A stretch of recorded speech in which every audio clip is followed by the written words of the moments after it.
जनानम। मंत्र की सिद्धि, मंत्र की शक्ति को कैसे जागृत करें, मंत्र साधना में क्या क्या आवश्यकताएं हैं, क्या क्या अनिवार्यताएं हैं, ये जानना बहुत ज़रूरी है मंत्र साधना प्रारंभ करने से पहले। तो मैं ये बताना चाहूँगा कि किसी भी मंत्र को हमें कभी भी किताब से लेकर के अपने मन से जपना नहीं चाहिए। मंत्र विज्ञान में, मंत्र शास्त्र में इस बात का निषेध है कि कभी भी स्वमन से मंत्र साधना प्रारंभ नहीं करनी चाहिए। ऐसी मंत्र साधना कभी भी सिद्धिदायी नहीं होती है, कभी भी सफलतादायी नहीं होती है। फिर कैसे मंत्र की जाप करें, फिर कैसे मंत्र की साधना करें जिससे हमें अपने जीवन में सफलता भी मिले, करियर में उन्नति मिले, प्रमोशन मिले, उन्नति मिले। तो इसके लिए मंत्र विज्ञान में वर्णन आता है कि हम यदि कोई उद्देश्य या कोई प्रयोजन मन में रखते हैं और अपने मनोकामना की पूर्ति करना चाहते हैं, तो उसके लिए यदि हम कोई मंत्र साधना करना चाहते हैं तो हमें मंत्रों के ज्ञाता, मंत्रों के विज्ञाता, मंत्रों के महर्षि, जो मंत्र की लक्षणा, अभिधा, व्यंजना शक्ति से परिचित हैं, जो मंत्र के निर्माता हैं, मंत्र के परीक्षक हैं, ऐसे किसी गुरु के पास जाकर के अपने मन का प्रयोजन बताना चाहिए। शुभ मुहूर्त में उनसे निवेदन करना चाहिए कि हे गुरुदेव, मैं इस कार्य की सिद्धि करना चाहता हूँ। इस कार्य की सिद्धि के लिए आपके श्री चरणों में प्रार्थना कर रहा हूँ कि आप मुझे कोई मंत्र बताएं जिसकी साधना से मुझे आत्मकल्याण का मार्ग दिखाई दे और साथ ही साथ मेरे पापों की निर्जरा हो, पुण्य की प्राप्ति हो और मेरी मनोकामना की सिद्धि हो। गुरु आपके प्रयोजन को जान करके, आपके उद्देश्य को जान करके, आपके लक्ष्य को जान करके उसके अनुरूप आपके नाम, आपकी राशि के अनुसार आपको मंत्र बताते हैं। गुरु का अर्थ ही है गु अर्थात अंधकार, रु अर्थात प्रकाश। जो हमें अंधेरे से प्रकाश की ओर ले जाए वह गुरु है। गुरु का दूसरा अर्थ होता है भारी, जो गरिमा से संपन्न है, जो भारी है, जो गुणों में भारी है, जो हमसे पूज्य है, जिसने मंत्र शास्त्र को पढ़ा है, जिसने मंत्र विज्ञान को बड़ी गहराई से समझा है, बड़ी बारीकी से समझा है, जो मंत्र के जो आवश्यक लक्षण हैं, जो उन्हें जानते हैं, ऐसे गुरु के पास जाके जब निवेदन करते हैं तब कहीं जाकर के हमें मंत्र की प्राप्ति होती है। तो मैं एक बात पे जोर देना चाहूँगा, कभी भी पुस्तक में से या किसी किताब में आपने मंत्र देख लिया, ओहो व्यापार बुद्धि मंत्र, और आपने उसे पढ़ना शुरू कर दिया, जपना शुरू कर दिया, तो ऐसे कोई मंत्र सिद्ध नहीं होता है। इस बात का ख्याल रखिए। मैं सीधे सीधे आपसे कहना चाहूँगा कि बिना गुरु के विद्या प्राप्त नहीं होती, ठीक ऐसे ही बिना गुरु के कभी कोई मंत्र सिद्ध नहीं होता। मंत्र साधना के लिए, मंत्र सिद्धि के लिए कौन सा गुरु चुने, तो ये हमें अपने विवेक के ऊपर निर्भर करता है, अपने विवेक पर निर्भर करता है।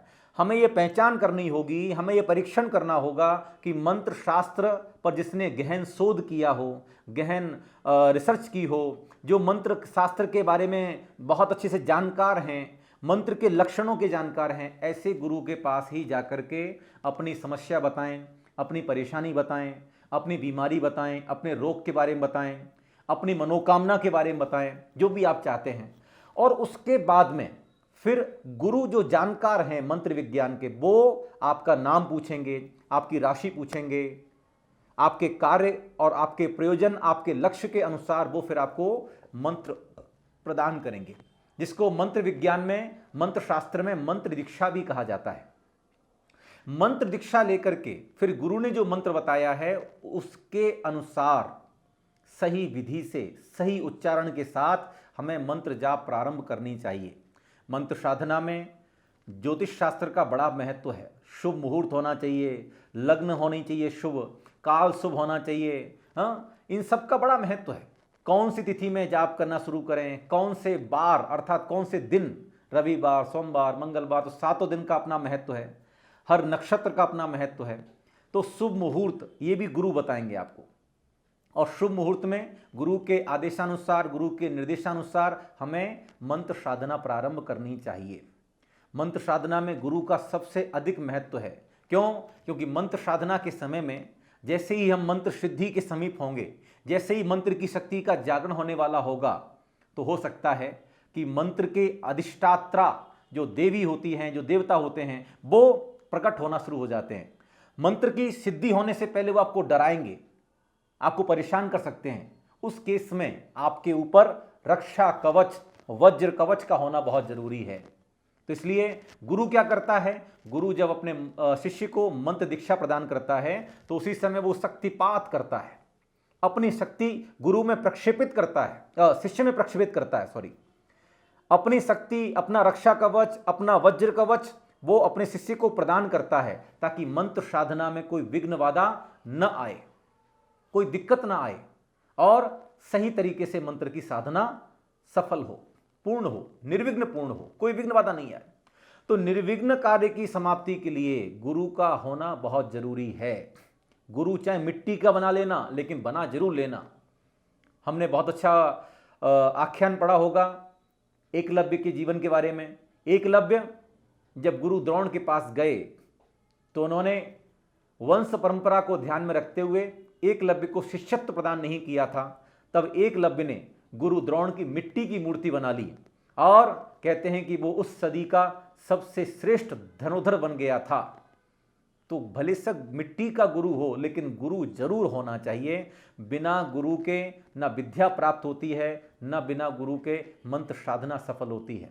गुरु हमारे लिए मार्गदृष्टा भी हैं, निर्देशक भी हैं। समय समय पर वो हमें निर्देशन देते रहेंगे, सही डायरेक्शन बताते रहेंगे कि हमें किधर चलना है, कैसे जाप करनी है, कहाँ कौन से चेंजेस करने हैं, कहाँ कौन से बदलाव करने हैं। क्योंकि मंत्र साधना केवल मंत्र जपने का नाम मंत्र साधना नहीं है। मंत्र साधना में वस्त्रों का महत्व है, मंत्र साधना में माला का महत्व है, मंत्र साधना में उंगली का महत्व है, मंत्र साधना में आसन जिस पे आप बैठ के जाप करेंगे उसका महत्व है, मंत्र साधना में दिशाओं का महत्व है, मंत्र साधना में भोजन का महत्व है। तो ये सारी की सारी जो सावधानियां हैं, ये सारे के सारे जो नियम हैं, ये कौन बताएगा?